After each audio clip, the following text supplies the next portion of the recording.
മുനമ്പം പ്രശ്നമിതാ വഖഫ് ബില്ലിലൂടെ പരിഹരിക്കപ്പെടാൻ പോകുന്നുവെന്ന BJP. പ്രചരണം പൊള്ളയായിരുന്നെന്ന് തെളിഞ്ഞിരിക്കുന്നു. Bill പാർലമെന്റിൽ അവതരിപ്പിച്ച വകുപ്പ് മന്ത്രി തന്നെ അത് തുറന്ന് സമ്മതിച്ചിരിക്കുന്നു.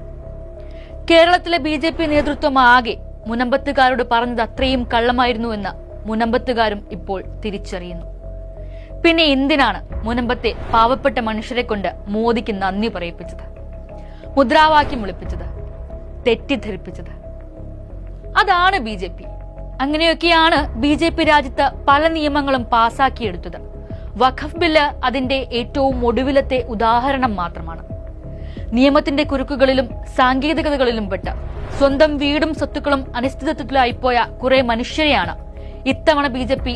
തങ്ങളുടെ രാഷ്ട്രീയ ദുഷ്ടലാക്കിന് ഉപയോഗിച്ചതെന്ന് മാത്രം. പക്ഷേ ബി.ജെ.പിയുടെ ദുഷ്ടലാക്ക് ഒടുവിൽ ആ ജനത തിരിച്ചറിഞ്ഞിരിക്കുന്നു. തങ്ങൾക്ക് വേണ്ടിയായിരുന്നില്ല വഖഫ് ബില്ല്, മറിച്ച് വഖഫ് ബില്ലിന് വേണ്ടി തങ്ങളെ ഉപയോഗിക്കുകയായിരുന്നു എന്ന് സങ്കടത്തോടെ ആ തൊഴിലാളി ജനത വിളിച്ചു പറഞ്ഞുകൊണ്ടേയിരിക്കുന്നു. തിരുത്തിയെഴുതിയ വഖഫ് ബില്ല് കൊണ്ട് ബി.ജെ.പിക്ക് കേരളത്തിനകത്തും പുറത്തുമുള്ള ലക്ഷ്യങ്ങൾ വ്യത്യസ്തമായിരുന്നു.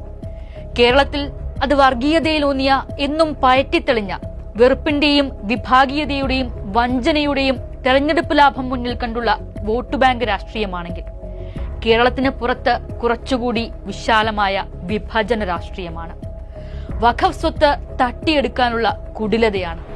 വഖഫ് ബില്ലിന്റെ ഏത് വകുപ്പ് വെച്ചാണ് മുനമ്പം പ്രശ്നം പരിഹരിക്കുന്നത് എന്ന ചോദ്യത്തിന് പ്രധാനമന്ത്രിയുടെ ഡിഗ്രി സർട്ടിഫിക്കറ്റ് പോലെ തന്നെ ഈ നിമിഷവും ബി.ജെ.പിക്ക് ഉത്തരം പറയാൻ കഴിഞ്ഞിട്ടില്ല. കാരണം അങ്ങനെയൊരു പരിഹാരം വഖഫ് ബില്ലിൽ ഇല്ല. ഇത് പറഞ്ഞത് ആഭ്യന്തരമന്ത്രി അമിത്ഷായാണ്. എന്താണ് അമിത്ഷാ പറഞ്ഞത്? ഇനിയുള്ള കാലത്തേക്ക് ചെയ്യാൻ പോകുന്ന വഖഫിനെ സംബന്ധിച്ചു കൊണ്ടുവരുന്ന നിയമ ഭേദഗതിക്ക് എന്തിനാണ് പ്രതിപക്ഷം പ്രശ്നമുണ്ടാക്കുന്നതെന്നായിരുന്നു. എന്നുവെച്ചാൽ ഈ നിയമത്തിന് മുൻകാല പ്രാബല്യം ഇല്ലെന്നാണ്. ഏത് വകുപ്പ് കൊണ്ട് പരിഹരിക്കുമെന്ന് ഒരു ബി.ജെ.പി. നേതാവും പറയാത്ത വഖഫ് ബില്ല് കൊണ്ട് മുനമ്പം പ്രശ്നം പരിഹരിക്കാനാവില്ലെന്ന് വ്യക്തമായിരുന്നു. എന്നിട്ടും റിജിജു തുറന്ന് സമ്മതിക്കുന്നതുവരെ ബി.ജെ.പി. മുനമ്പത്തുകാരെ പറഞ്ഞു പറ്റിച്ചു. മോദിക്ക് ജയ് വിളിപ്പിച്ചു. റിജിജു പറയുന്നത് വരെ മാധ്യമങ്ങളും ആ സംശയത്തിന്റെ ആനുകൂല്യം ബി.ജെ.പിക്ക് കൊടുത്തു. പക്ഷേ ഇപ്പോൾ എല്ലാം വ്യക്തമാണ്, കൃത്യമാണ്. മുനമ്പത്തുകാരെ ബി.ജെ.പി. പറഞ്ഞു പറ്റിച്ചു. പുതിയ കാര്യമേ അല്ല. പക്ഷേ ബി.ജെ.പി. ഉണ്ടാക്കിയ കുരുക്ക് അപ്പോഴും തീരുന്നില്ല. ഏത് വഖഫ് ബോർഡാണ് ഇനി വരിക? ഏത് വഖഫ് ട്രിബ്യൂണലാണ്? ഏത് നിയമത്തിന്റെ അടിസ്ഥാനത്തിലാണ് ഇനി തീരുമാനമെടുക്കുക? തുടങ്ങി കുറെ കൂടി സങ്കീർണമാക്കുകയാണ് ബി.ജെ.പിയും അവർ കൊണ്ടുവന്ന പുതിയ വഖഫ് ബില്ലും മുനമ്പത്തുകാരോട് ചെയ്തത്.